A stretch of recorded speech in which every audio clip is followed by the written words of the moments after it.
The Hutts are one of the most fascinating species in the galaxy.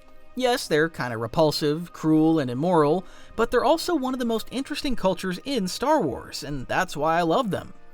They're also one of the few alien species that genuinely terrified the Jedi and the Sith. Maybe they're not as downright threatening as the Yuuzhan Vong in Legends or as creepy as the Anzadi Force vampires, but they are extremely dangerous in their own way. In this video, I'm going to look at how Hutt history, physiology, and society made them a genuinely intimidating force in the galaxy for millennia. I'll also explain their unique relationship with the Force because they're one of the very few species with almost no Jedi or Sith in canon. Yes, I did say almost, but more on that later. To fully understand why the Hutts terrified the Jedi and the Sith, we need to go back through their history. And trust me, it's an incredibly long history because the Hutts have been players in the galaxy for thousands of years. The Essential Guide to Alien Species explains that they originated from Varl, which was apparently a lush forest planet. However, we don't know much about their homeworld, with sources claiming that the Hutts themselves embellished and glorified the planet. At some point, they became a part of the Rakatan Infinite Empire, which was bad news for the Hutts because it meant enslavement. The Rakata were an incredibly cruel species that terraformed and cannibalized entire systems. They forced legions of slaves to do their bidding and used the dark side of the Force to suppress their enemies.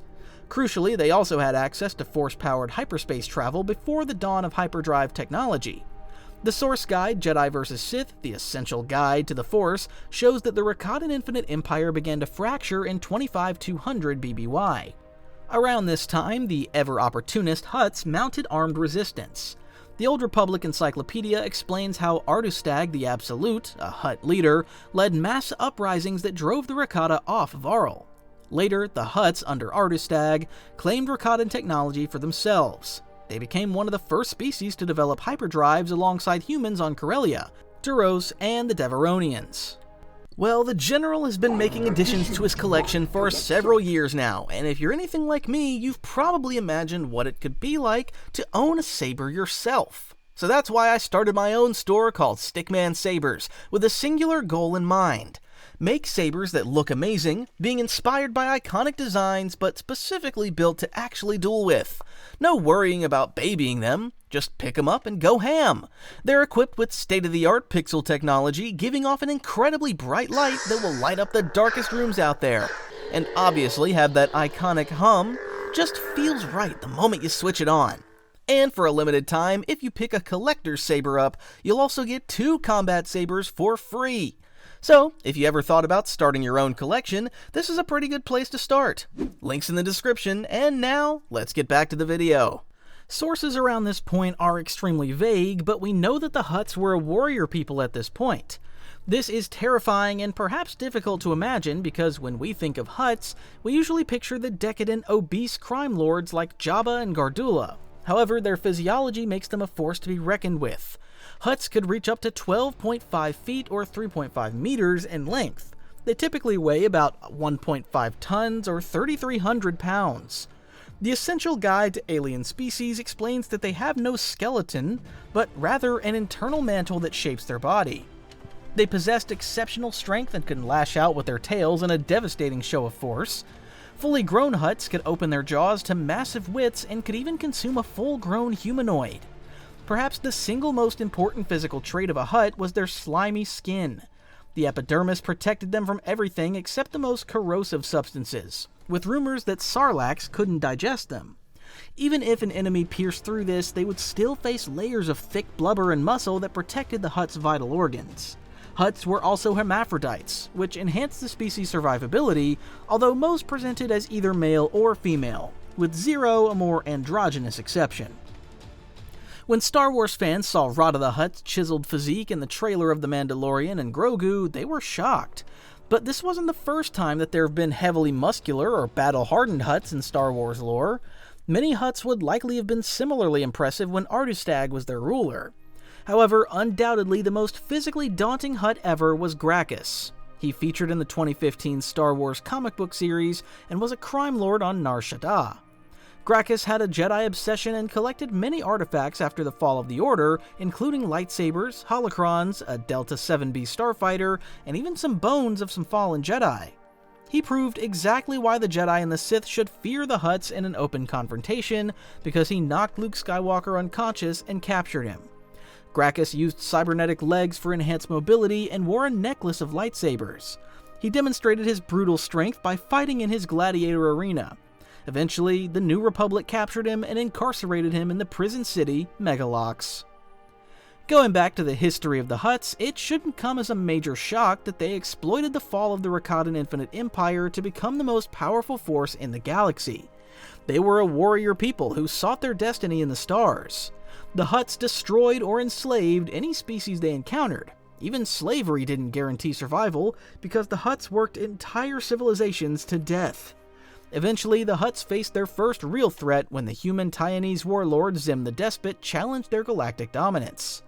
However, the Hutt Empire overcame this threat by using a slavery army of Nikto, Vadrans, and Klatooinians to defeat Zim's war droids. The new Essential Guide to Droids explains how later the Hutts signed the Treaty of Vontor with the three species that set them up as their eternal overlords and rulers of the Silklada cluster. Trust me when I say the Hutts mean eternity, they're not joking. Later, the Hutts would fight alongside the Republic in the Taiwanese War of 24,000 BBY. It's important to note that at this point they were equal in power to the Republic, although arguably less expansionist. The Hutts' primary motivations have always been economic gain, not just territory for the sake of it. This is consistent in canon and legends. It's also one of the reasons why many governments and species constantly underestimate or fail to understand them. We know that their empire finally suffered destruction during the Hutt cataclysms of 15,000 BBY. A civil war erupted between the rival Hutt clans for unknown reasons, and almost wiped out the entire species. It's always been the case that the Hutts' most dangerous enemies have been themselves, not the Jedi or the Sith. This was a crucial moment in galactic history because if the Hutts had maintained their strength, everything would have appeared very different. For most of their history, they've been the second or third most powerful force in the galaxy, dominating most of the Outer Rim. The Essential Atlas and the novel Scourge show how the Hutts inadvertently destroyed their homeworld Varl, as well as several other key planets. They were at the brink when Budhilla the Hutt created a council of elders to arbitrate disputes between the Hutt clans. He also developed the Khajiitic system, a cultural philosophy that would define the Hutts for millennia into the future. The surviving Hutts eventually settled on the planet Evokar in the Etobe system. By this time, the Hutts believed that they were divine beings because they had survived the cataclysms.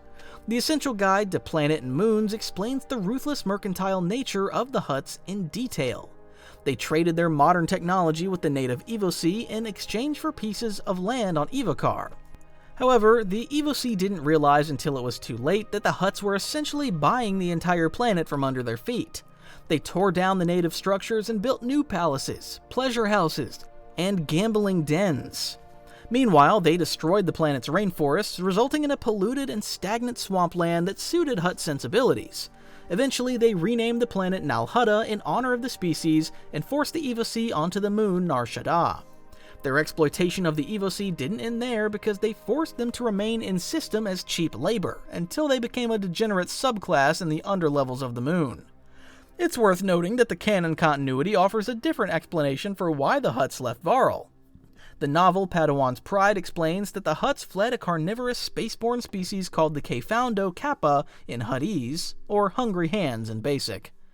These monsters were powerful enough to hunt and eat Hutts, representing an existential threat to the species. This forced them to flee the Varl system and settle on their adopted home of Nal Hutta. As ever, when it comes to discrepancies between legends and canon, you can choose which storyline you prefer. What remains consistent is that the Hutts were always way more resilient than we usually give them credit for. Next, I want to discuss the Hutts' unique code of honor and how they reorganized their society after the cataclysms. This is ultimately how they consolidated themselves as a force to be reckoned with in the galaxy. It's also part of why the Jedi and the Sith respected and feared them in equal measure. Hutt infighting during the cataclysms nearly destroyed the species, and it changed the structure of their society. The Essential Atlas explains how Budhilla Hestilik Amura created the Khajiitic system that defined Hutt's social structures for millennia. Born around 15,000 BBY, Budhilla was a descendant of Bunta, a legendary military commander who led Hutt forces to victory against Zim the Despot. But Hilla became the primary negotiator when the Hutts settled on Ivakar and displaced the Evosi. He was the brainchild of the Council of Elders. This consisted of 5 members of the oldest Hutt clans who arbitrated disputes between Hutt families, governing all fairly without favoritism. The Council of Elders also punished Hutts who betrayed the species or represented an existential threat to their way of life. For example, we know from Star Wars Insider 121 that they punished Cossack the Younger for his role in a slave rebellion by giving him an acid transfusion and displaying his remains at Kedriga Spaceport. During the Clone Wars, they also attempted to extradite Zorba for the illegal removal of Ulikuo gemstones. Later, they hired Cad Bane to hunt for Zero the Hutt because he possessed dangerous information about Hutt activities. However, don't think that the Hutts were all friends now.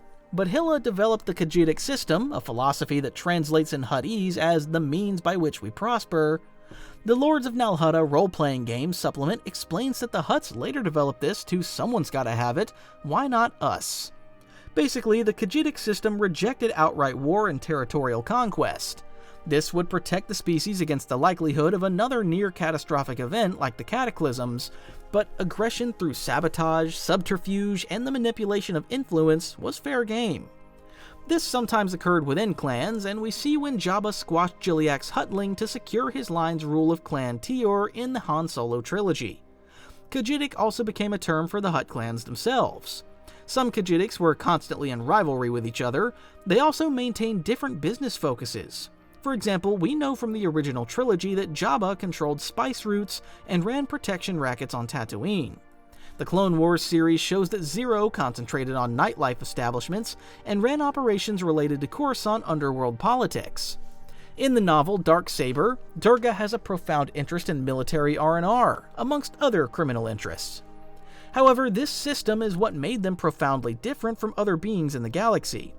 While they were certainly more expansionist during the days of the Hutt Empire, the Khajiitic system changed everything. The Hutt's primary motivation was economic gain, as we see on many occasions in numerous media. This is alien to the Jedi, who deliberately abstain from personal attachments. Ownership is everything for the Hutts, who literally enslaved entire species through their cruel ingenuity. It's also extremely different from the Sith, who typically wish to conquer, subdue, or even remake the entire galaxy. Think of vile and destructive Sith Lords like Darth Sidious, Exar Kun, or the life consumers like Vitiate and Nihilus. The reborn Sidious in the sequel trilogy destroyed entire systems for no gain whatsoever.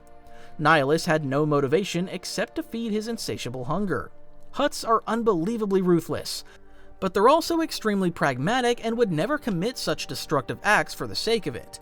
Typically, fear arises from a lack of understanding, so it's easy to see why the Sith would be extremely wary of the Hutts. The Hutts' core motivations are power, wealth, prestige, and above everything else, continuity. One of the most interesting examples is Jabba's treatment of Han Solo. Jabba actually liked the young smuggler as much as a Hutt is capable of liking anything. Solo's arrogant confidence amused the Hutt crime lord, who backed it up by being one of the best pilots in the Outer Rim. That's also why Jabba gave Han so many chances after he dumped his cargo of spice while under Imperial pursuit. Jabba was pragmatic enough to accept that sometimes the unexpected happens in crime. Han was also extremely good at his job, so he didn't want to dispose of an extremely useful asset. Their dialogue at the beginning of Episode 4 implies that Han has already been delaying repayments. Jabba also sent Greedo to warn him to make the repayment. Eventually, Jabba has no choice but to make a statement to protect his reputation. He sends bounty hunters after the smuggler, with Boba Fett freezing him in carbonite. Similarly, Jabba feeds Ula, the Twi'lek dancing girl, to his pet Rancor because she publicly challenges his authority by physically resisting him. For a being of Jabba's power, this is unacceptable, so he sends a message to everyone in his court that resistance has consequences. In Dark Saber, Durga has a similar system for those who fail him because he electrocutes his crew in their seats. Once, he even mistakenly pressed the wrong button. Something that I haven't mentioned at all yet is how Hutts appear to have a certain level of force resistance. Again, Jabba provides the most obvious examples of this. If we accept him as a typical example of the species, then this would be a profound reason for the Jedi and the Sith to fear the Hutts. No species in Star Wars is totally immune to the Force, but several are repeatedly portrayed as relatively resistant. Toydarians are one of the most iconic examples. In The Phantom Menace, Watto tells Qui-Gon Jinn that his mind tricks won't work on him. Meanwhile, in Legends, the Dash-Aids are hard to sense with the Force and are effective Jedi hunters. It's also tricky to use psychological powers against Geonosis because of their hive mentality. Hutts are very different from this. The earliest example we get is when Luke Skywalker breezes into Jabba's palace in Episode 6 after manipulating Bib Fortuna and the Gamorrean guards. Jabba slaps his Twi'lek majordomo away in frustration before telling Luke that his powers won't work on him. Another example of Jabba's mental resistance appears in the Clone Wars movie. Obi-Wan Kenobi and Ahsoka Tano negotiate with him to give the Republic access to Outer Rim hyperspace lanes in return for rescuing his child Rada. Both Jedi acknowledge that Jabba is an extremely tough bargainer. Again, in the Clone Wars, Darth Maul tries to coerce the Hutt Grand Council to join his Shadow Collective. They openly laugh at him when he says that they'll get nothing in return. Maul and his brother Savage Opress kill them, so the Hutts aren't exactly winners in this scenario. But the two Force users can't just use mind tricks to get what they want either. However, this works both ways because Hutts are effectively incompatible with becoming Jedi. Their ingrained ruthlessness and selfishness are the antithesis of what it means to be a Jedi. The Jedi devote their entire lives to protecting the Republic, a level of sacrifice that Hutts are incapable of comprehending. Firstly, everything they did was in service to themselves and their criminal empires. Pain and suffering amused many Hutts because they saw themselves as a superior race. They also bullied the weaker members of their society. For example, Korda is a Hutt and Darksaber who suffers from a wasting disease that made him unusually thin for his species. His fellows brutally bullied him, describing him as a lowly worm. There are a couple of standout exceptions to the rule in Legends. Firstly, in the Tales of the Jedi series, Arba was one of the very rare Hutts who was portrayed as genuinely decent. Unlike typical Hutts who are driven by greed and cruelty, Arba argued for civilized behavior and fair dealing.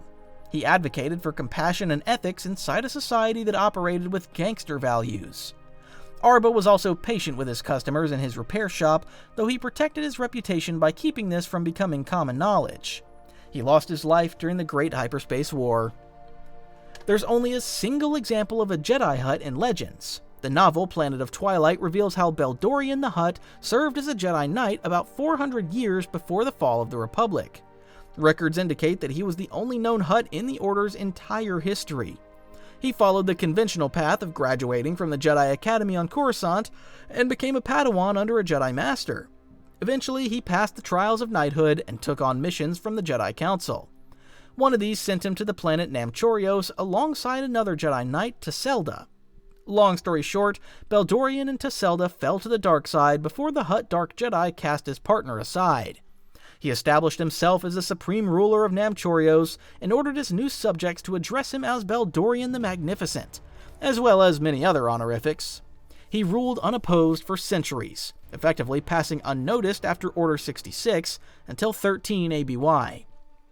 Then Beldorian fell victim to Leia Organa Solo, after holding her captive for a period on the planet.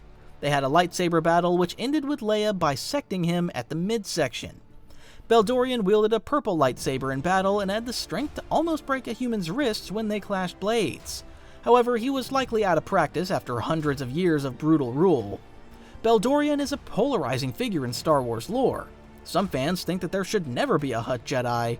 Others think that he's kind of awesome, and that, of course, a Hutt Jedi would fall to the dark side and make himself the ruler of some random planet. Let me know your thoughts on Beldorian in the comments below. However, it's interesting that Beldorian was merely a Dark Jedi and not a fully fledged Sith Lord. Likely, this path wouldn't appeal to most Hutts, even though they're extremely amoral and share many similarities. Hutts would probably find the Sith way of life inefficient and needlessly unpleasant. Sith in every continuity devote years of their lives to arcane study. Meanwhile, their longevity is terrible because even when they create massive empires, they inevitably betray or get betrayed. We see this so many times from Revan and Malak in Knights of the Old Republic to Sidious and his apprentices in the modern era. Hutts can establish control through economic means and fear while living comfortably for centuries behind their guards. Also, the rule of two would be extremely unattractive to Hutts who crave glory and fame. They wouldn't want to lurk in the shadows, hiding the truth of their existence. One of Beldorian's first moves was to create a bunch of nicknames that revealed how epic he was. I'm not saying that there could never be a Hutt Sith Lord, but it's highly unlikely. The final aspect I want to discuss is the Hutt's galactic influence and their longevity.